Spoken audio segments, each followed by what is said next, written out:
In this video, we're going to be looking at trigonometry and bearings.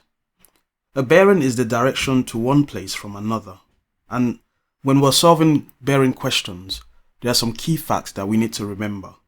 Bearings starts from the north position, and we measure bearing clockwise, starting from the north. Also, bearings are usually given in 3 digits, hence why we have 000 degrees, 045 degrees, 090 degrees, 135, and so on. So let's take this concept and apply it to the example that we're asked to solve. A plane leaves on a bearing of 125 degrees for 200 miles. How far east has it traveled? Whenever I'm solving a bearing question, I always start from the point of origin. So we take the point of origin of this plane as the dot on the screen, and then I draw my north, south, east, and west on that point. North, south, east, west. Since I'm starting from the north, the first quadrant represents 90 degrees. So then I do 125 take away 90, which gives me 35. In other words, I have to add on 35 degrees to the 90.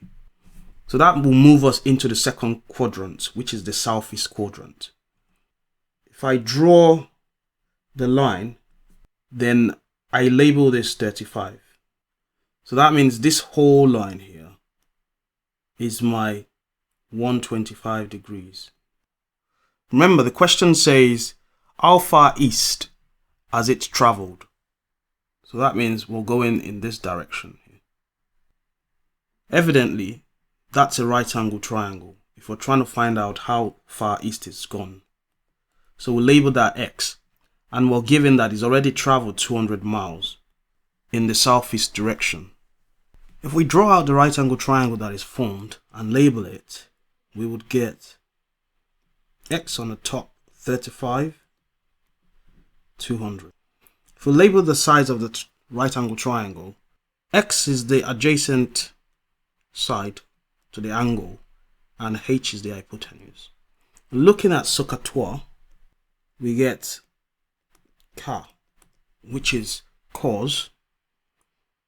So we could work out cos 35 equals adjacent, which is the X, over hypotenuse, which is the 200.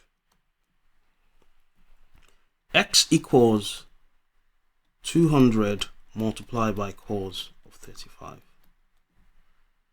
So our X would be 164 miles to 3 significant figures.